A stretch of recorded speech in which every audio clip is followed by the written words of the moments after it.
നടയടയ്ക്കും. അതിന് മുമ്പായി നടയടയ്ക്കുന്നതിന് മുമ്പായിട്ട് കഥാപ്രസംഗം അവസാനിപ്പിക്കണമെന്നാണ് സംഘടനയുടെ മുന്നറിയിപ്പ്. അത് മനസ്സിലാക്കിക്കൊണ്ട് ഞങ്ങൾ കർണന്റെ ജനനം മുതൽ പറയുന്ന കഥയാണ്. അത് കുറച്ച് പറഞ്ഞിട്ട് കർണന്റെ വിവാഹത്തെയാണ് പറയുന്നത്. സാധനം അതിന് ഒരു ദിവസം നമുക്ക് എല്ലാവരും കൂടി കർണന്റെ കുട്ടിദേവിയെ പയ്യാവൂർ സൂര്യദേവനെ പ്രത്യക്ഷങ്ങളൊക്കെ ദിവസം പോകാം. എന്തായാലും ഇതിങ്ങനെ പോയി.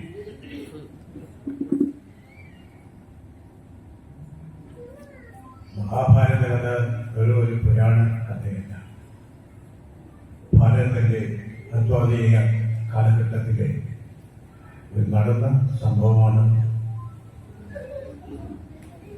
നമുക്കെല്ലാവർക്കും മഹാഭാരത കഥ എന്നുള്ളത് വിശ്വസിച്ചു പോരുന്നതാണ്. ചരിത്രാതീത കാലഘട്ടത്തിലെ ഒരു ചരിത്ര കഥയാണ് മഹാഭാരതം. ഒരു നടന്ന സംഭവം. അനേകം കഥാപാത്രങ്ങളെ അണിനിരത്തിക്കൊണ്ട് വേദവ്യാസൻ ഈ ലോകത്തിന് നൽകിയ സംഭാവനയാണ് മഹാഭാരതം. അതിലെ ഏറ്റവും വലിയ ശ്രദ്ധേയനായ ഭാവസംരക്ഷണെ പോലെ തന്നെ ഏറ്റവും വലിയ ശ്രദ്ധേയനായ കഥാപാത്രമാണ് കർണൻ. സ്നേഹത്തിന്റെയും ത്യാഗത്തിന്റെയും ദാനത്തിന്റെയും ദുഃഖത്തിന്റെയും പര്യായമായ കർണന്റെ ജീവചരിത്ര കഥയാണ് അവലംബിക്കുന്നത്. സൂര്യപുത്രനായിട്ട് ജനിച്ചിട്ട് സൂര്യപുത്രനായി ജീവിക്കേണ്ടി വന്ന ഹതഭാഗ്യനായ കർണന്റെ ജീവചരിത്ര കഥ.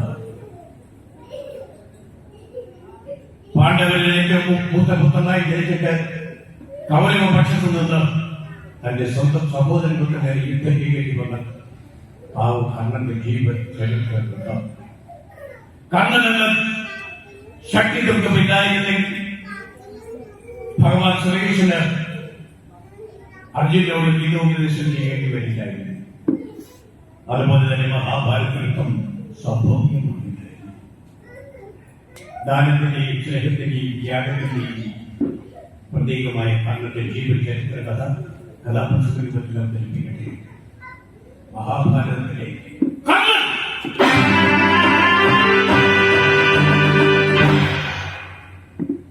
മഹാഭാരതത്തിലെ കർണൻ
പാണ്ഡവരുടെയും കൗരവരുടെയും മത്സരത്തിൽ ജയിച്ചത് കർണനായിരുന്നു.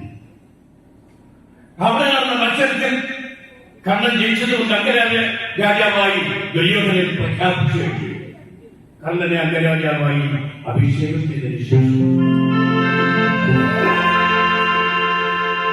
അംഗരാജാവായ അമ്മയ്ക്ക് അനുഗ്രഹം ഇതിനകം മകാറിന്റെ കരുതി മനോഹരമായി അലങ്കരിച്ചിരിക്കുന്ന ഒരു സ്വർണ്ണ രഥത്തിൽ കർണൻ തന്റെ അനുജൻ സോണയെ കൂടി ചമ്പാദേവിയിൽ യാത്രയായി.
ആ പെൺകുടി പെണ്ണോന്നൂരി ജ്യേഷ്ഠന്റെ അടുത്തേക്ക് വിളിക്കുകയാണ്.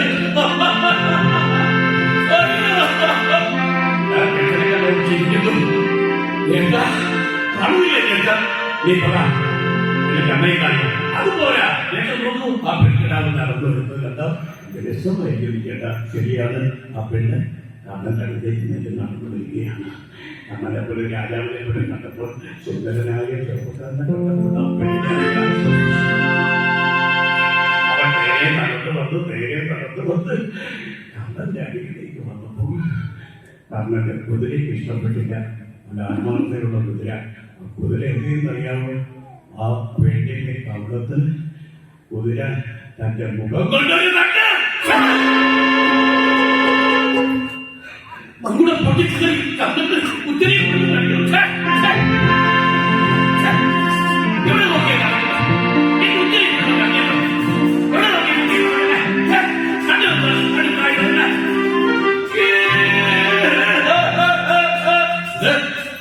അടിപൊളി കഴിയുമോ?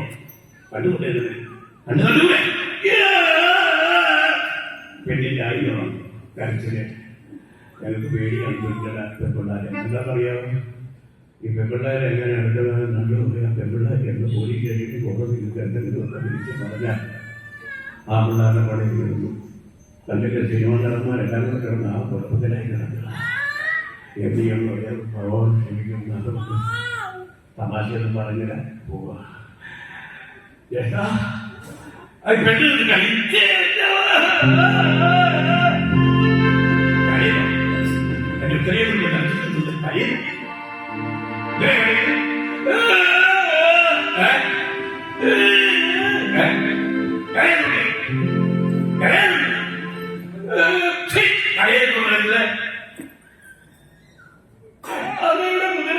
എന്റെ കുതിര എന്റെ മുഖത്ത് തട്ടിയപ്പോ